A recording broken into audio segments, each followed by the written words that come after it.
Hello,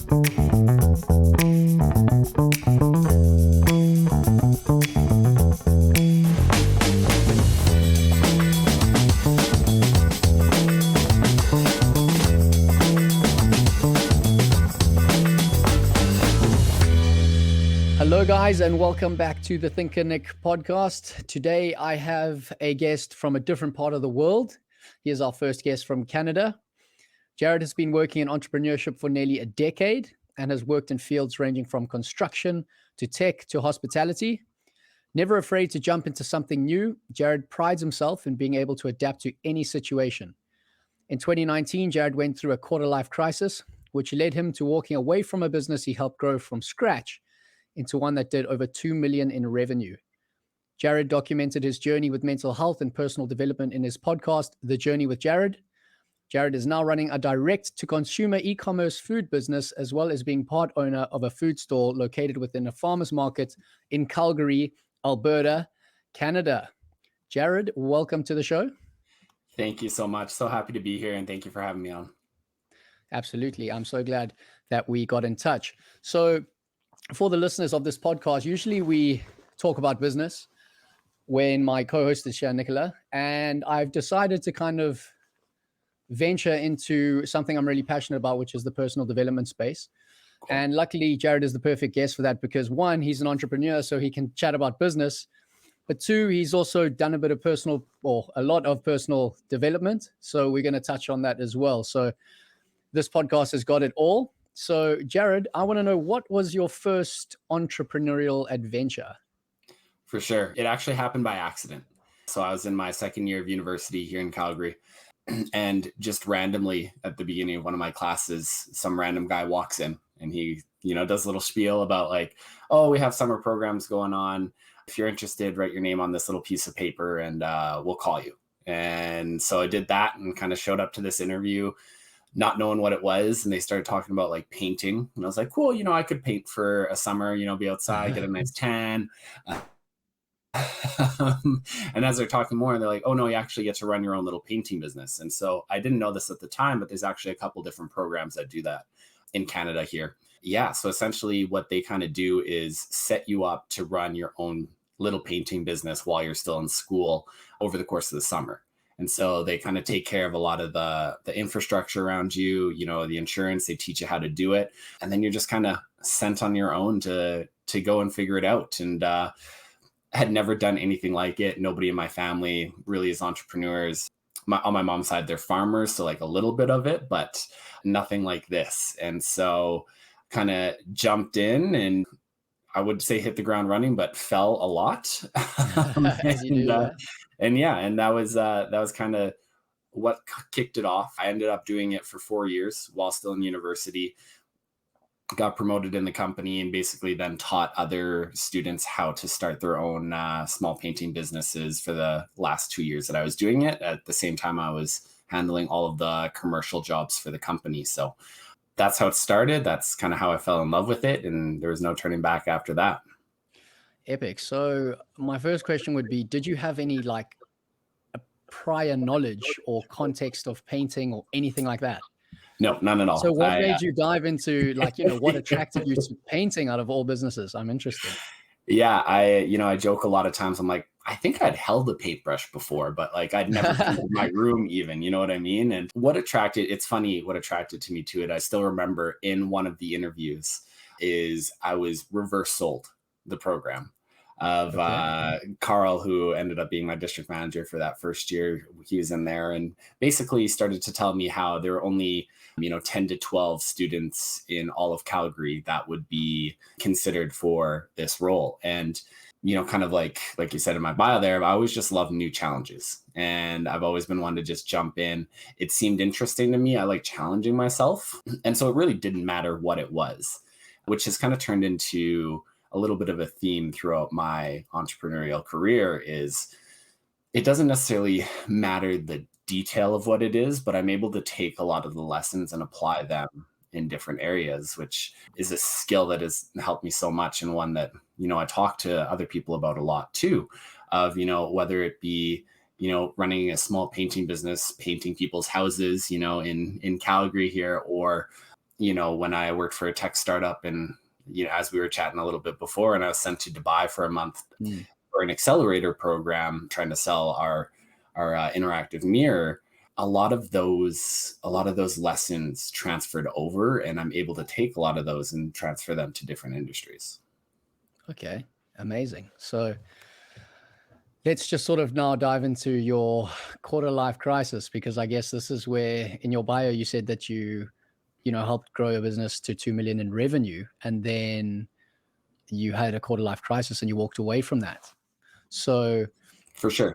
what happened? And like, let me first say what happened, and then we'll get into the key lessons that you took from that experience.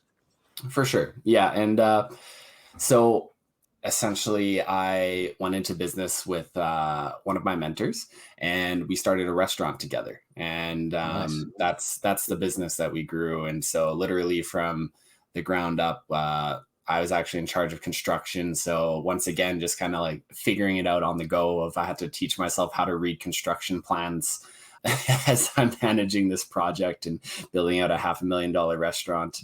Wow. Literally just asking one contractor the questions to know what I should ask the next contractor, because I had no idea. And so, I did that. We opened the doors. I'd never worked in a restaurant before. Once again, I'd joke with people. I'm like, oh, I've eaten in them, but that's, again, was my extent of knowledge in the restaurant industry, and just kind of learned as I went, and, kind of learned a lot of the different positions. I ran the restaurant for a couple of years before we promoted from within, and then had somebody take over. And then I was more of a support role for that. And yeah, and so the year before I left, we were on track to do $2 million in revenue.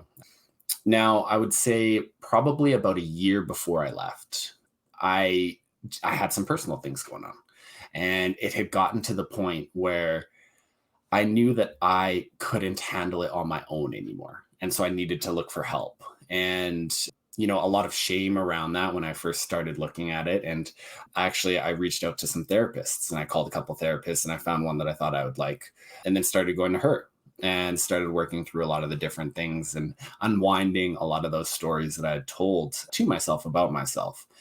And through that process, then started kind of opening up to some other people, which I didn't for the longest time. I kind of kept that a secret for probably the first year and a half.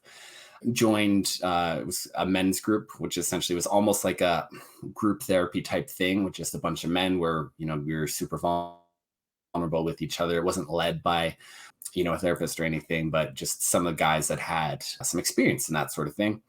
Really started looking at myself and asking myself, why I do the things that I do and what were my motivations. Because up until that point, what I had found professionally was that no matter what I achieved, I didn't feel any different.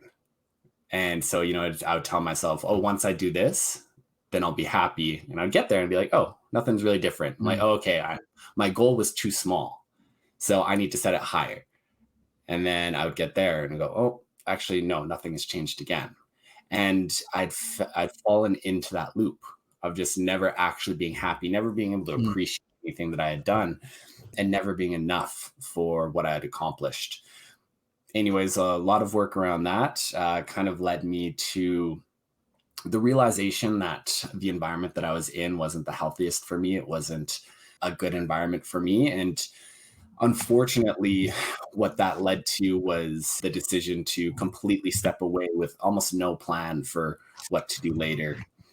I joke with people a lot that I essentially blew up my life at that moment, and every single cent that I had saved up to that point, I'd put into the business. I'd maxed out all my credit cards. I really was going to nothing, with no savings, no job, no source of income. And so, but I knew that inside I needed to make that jump and kind of hit that reset button and figure out really what I wanted to do. Yeah. So I'm just taking notes here. Yeah, just for sure. because there's a lot to unpack there.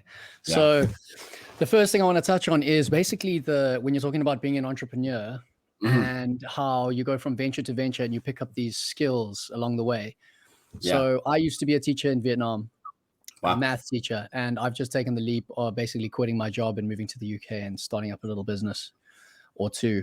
So aspiring entrepreneur, if you like. And one of the biggest lessons that I've learned is you just have to figure it out. There's these Yeah. hurdles and these obstacles that'll come. You won't know what to do. You've got to learn it. You've got to figure it out.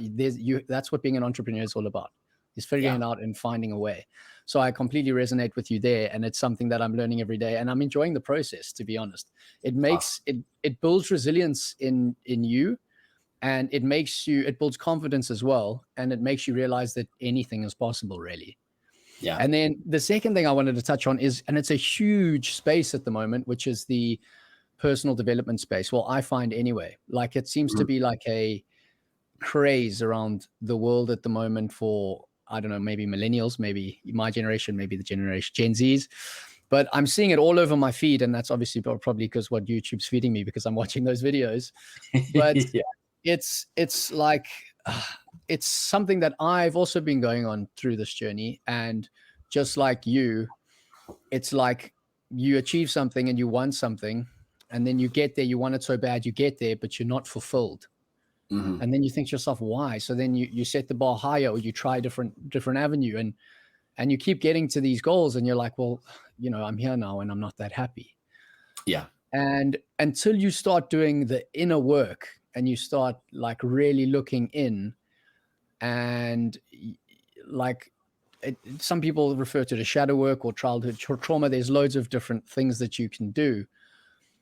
But until you go right back inside and figure out right at the bottom why this isn't making you happy, why are you chasing all these goals? Are you seeking validation? There's all of these things that you look at. And once you start to slowly uncover those, and it's a never ending journey, and I know this because I'm obviously working on myself every day, and I'm sure you know that there's a never ending. The more that you know, it's like the more that you need to know, like there's more that comes up. And then coupled with that is environment. Just what you were saying about environment is so important, and it has a massive impact on your mental health, your physical health, who you hang out with, the actions, your habits, basically, the way you live your life. So with that respect, I think once you change your environment, then you start to realize all of these things about yourself which you didn't realize before. And when you surround yourself with positive people, you see what they're doing and you feed off that. And that adds to the professional development within yourself. What do you Oh, think for about sure. that? Yeah, for sure. I resonate with a ton of things that you said there. And yes, talking about shadow work and childhood trauma, inner child work, that's really a lot of the type of work that I did. And I always laugh at myself where I think it was in my first session with my therapist. She went, tell me about your childhood. I went, no, we don't have to talk about that. I've made my peace with that. Like, yeah, I got bullied a little bit, and, like, sometimes there are arguments in my house, but there's nothing that happened. And it took an entire year before we finally circled back. And I, always talk about like peeling off layers, right? Of like, we'd peel off a layer and like, no, this is the real problem. And we'd work through that. I'm like, oh, actually, no, this is the real problem. We'd work through that. Like, and we kept going down, keep going down until we really found some of the root causes of those things. And yeah, like you were touching on there is, a lot of times where that lack of fulfillment comes from is by doing things for the wrong reasons. Right. And so I can talk for myself. And, like I was saying earlier, where I never felt fulfilled when I was achieving these things. And what I realized is those things weren't the things that were going to make me happy, of course. And what my true motivation was to show my worth to people, because I had a very poor image of myself and didn't see the worth in myself. I went, okay, I need to show my worth, and I'll do that by achieving this, or by, typically what I would do is latch on to certain people and do whatever they needed me to do to, again, show my worth to them. And because it was, a need that I wasn't fulfilling within myself, it didn't matter what happened in the external world. It didn't matter what I achieved. It didn't matter what other people thought of me, because it's what I thought of me. And so really doing a lot of work to get down there. And, I tell people all the time, it was tough. Like, it was extremely tough, and there's nothing easy about it. And it's slow, and you take steps back. It's 2 steps forward, 1 step back. But honestly, like, life-changing work, and really going to that place with yourself is extremely difficult, but, can change so much for yourself. Yeah, just everything you were saying there. So could you just, you touched on, well, you basically spoke about inner work and shadow work. Could you explain Mhm. what those are, just for the listeners who are unsure? Because there's a lot of people, like you said, you were doing stuff for validation, is basically what it sounded like, and your self-worth was, really low. But a lot of people are doing this in life, but they just don't realize why they do the things that they do. And Mhm. it's actually a form of people pleasing.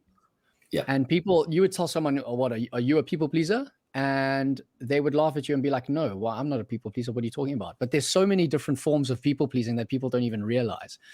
Mhm. And it's usually ingrained with us from childhood. It's like built in. So could you just explain to the listeners and viewers what is childhood, your inner childhood Mhm. trauma, and Yeah. what is shadow work? For sure. And, I don't necessarily claim to be an expert, but I can definitely speak to Yeah, for sure. my experiences on it. For me, a lot of the inner child wounding led to essentially decisions that I made about myself that I then took as truths.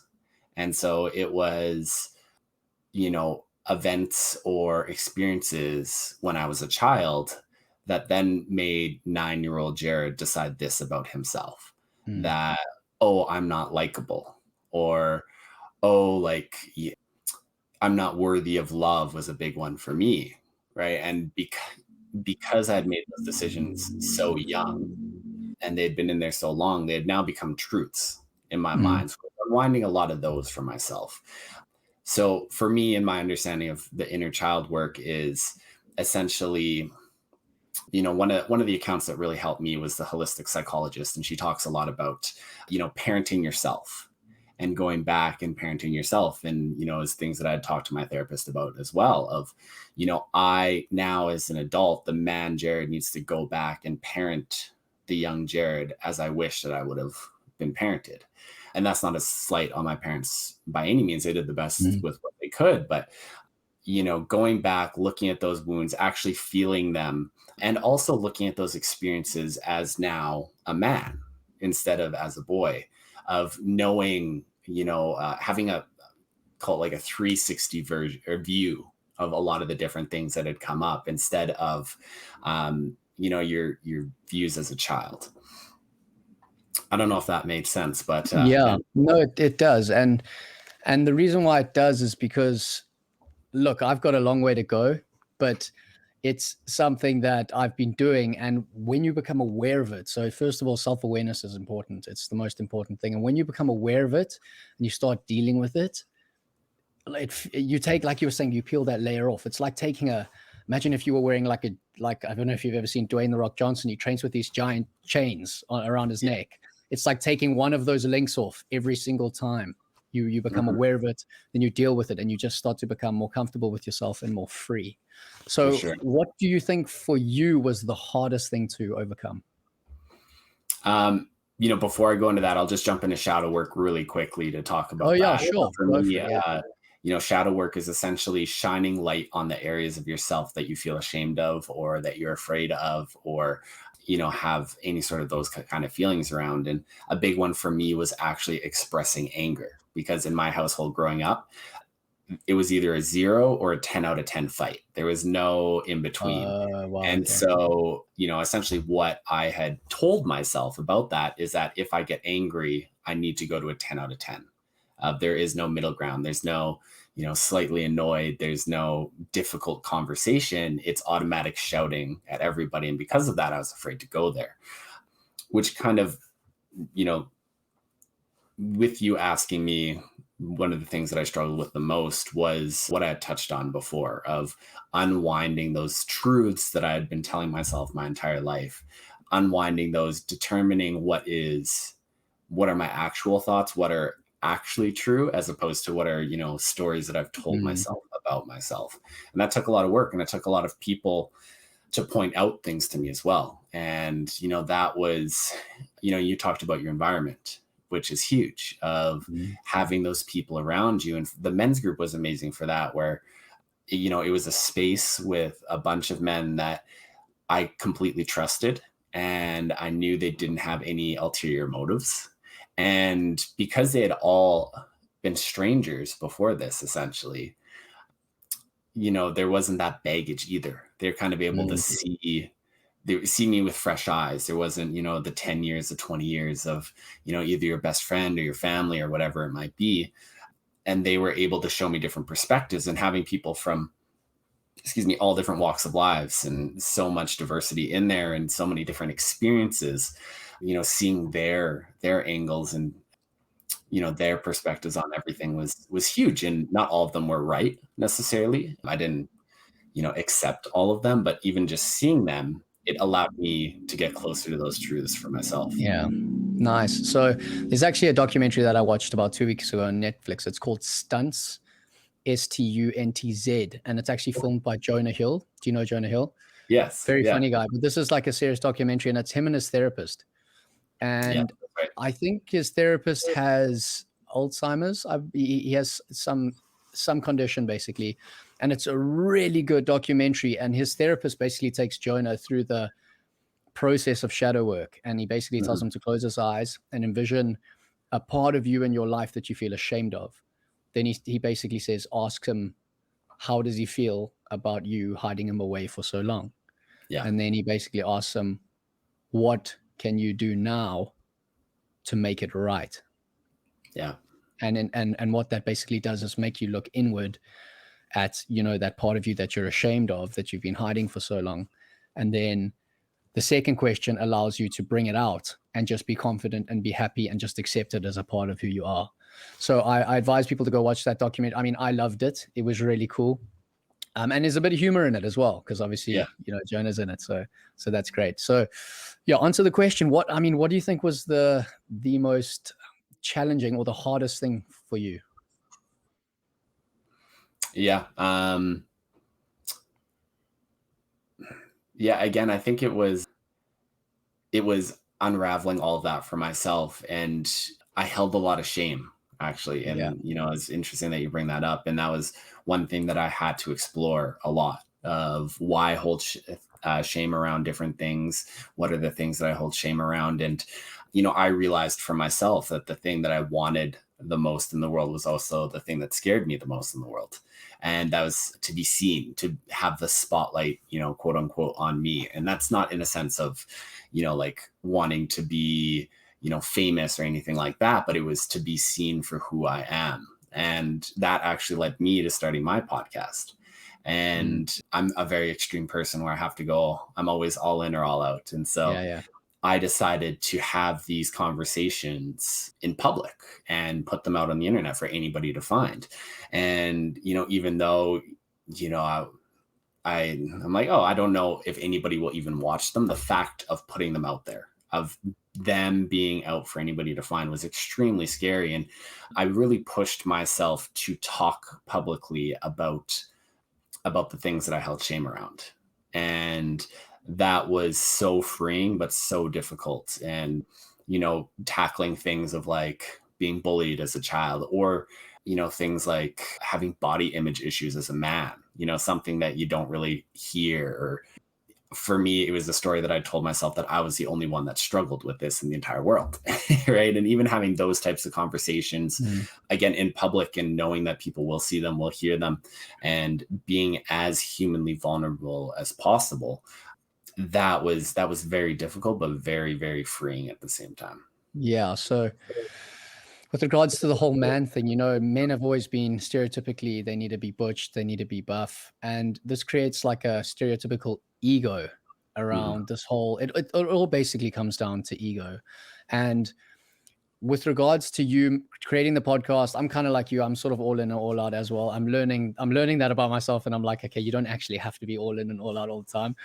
But I created this podcast for the same reason. It was for business development, to learn and grow, and then to give back to other people. And now this journey has taken me from, still will continue to be business development, but also into personal growth and development, self-love, compassion, all of that stuff. So I know exactly how you feel when you say, like, you started this podcast and then you were like, what are people going to think? Like, but what really stuck with me, and the reason why I still do this, is because it's not about me. It's about serving others.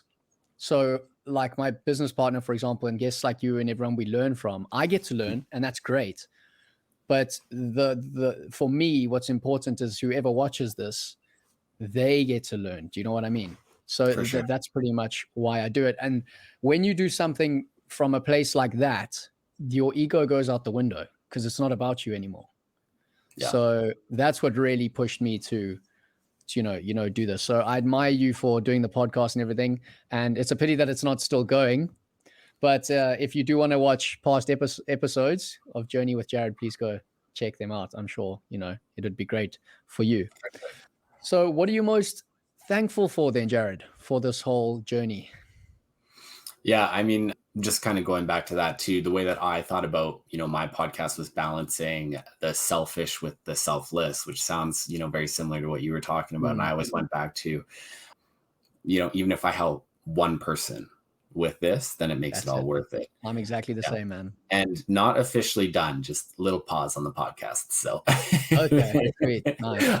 What am I most thankful for? I go back to a lot of it. Is very tough. It used to be very tough for me to talk even like this, but I'm thankful for having the courage to step into these dark and difficult things and to go on this journey of really being proud of myself for being able to do that and for sharing it with people and for committing to it. Because, and it's something that I tell people all the time is that you can't force anybody to change. They have to make the decision for themselves. So true. You can help them, you can support them, but at the end of the day, that person needs to make that decision for themselves. And so, yeah, having that courage to make that decision, to follow through. And of course, I've had my steps back, but I'm really happy with where it has gotten me in my life. Yeah. So with regards to people having to change themselves, this is a lesson that I learned. I consider myself compassionate, and with past relationships in the past, I care about my friends, people, people I care about who are important to me in my life. People also talk about attachment in this sort of space, when you're attached to things, and there's a lot of talk. I've seen a lot of YouTube videos on like how to detach from all these different things. And I think a part of me, which again, I've learned, is a part of me wants to kind of be a savior for this person. You can see someone going through pain inside. You can see they're suffering. And that part of me wants to be a hero and a savior. So that part of me is attaching myself to that person and not being able to let go. But ultimately, just what you said, they are the ones who have to make the change, and they have to decide to make the change, and they have to commit to make that change. And it's not easy. And that's why nobody wants to do it, because nobody wants to go that far in and deal with that pain. So yeah, it's very admirable that you do that. And to all other guys and girls, ladies and gentlemen who have the courage to do this, we admire you and keep up the good work.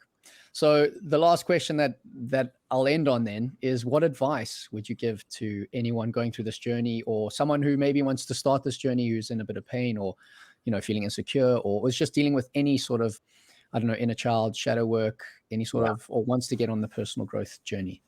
Yeah. I mean, for me, a big one was self-compassion, was learning how to tell myself that it's okay, and that nobody is ever perfect. And especially going through these type of, this type of journey, nobody's going to be perfect. You're going to fall down. You're going to fall flat on your face. You're going to get bloodied, and it's okay. It's okay that you're not perfect. It's okay that it's taking longer than you were expecting. And just, being kind to yourself throughout the entire journey, holding yourself accountable, but being kind to yourself at the same time. Awesome. Great. Awesome, Jared. Thank you very much. So again, go and check out Jared's podcast. Is there anywhere else that people can find you if they want to follow you, check out what you're doing? Yeah, I'm basically on all the socials. So Instagram, Twitter, just my name, @JaredSalikin. The podcast is anywhere that you get your podcasts. I upload the videos to YouTube as well. Yeah. And you can kind of, once you're on those profiles, you can kind of find everything else I'm up to. Fantastic. So what I'll do is I'll actually get those links from you, and I'll put them down below in the video on YouTube and on Spotify. And Awesome. also, if you feel like you are struggling with any of these things, like, I don't know, feeling insecure, maybe you don't have purpose in life, I've actually created a program, the Thinkernick lifestyle program. So check that out as well. It's completely free, and I'll link that down below as well. So Jared, thank you very much for your time. We really appreciate you getting up. Well, I guess it's quite early in Canada. Hopefully this won't be the last podcast we do. And yeah, super thankful and appreciative that you came on the show. I appreciate it. Thank you so much. It was a pleasure. For more news and content about Thinkernick, go to www.thinkernick.com or visit our Facebook or Instagram pages @Thinkernick.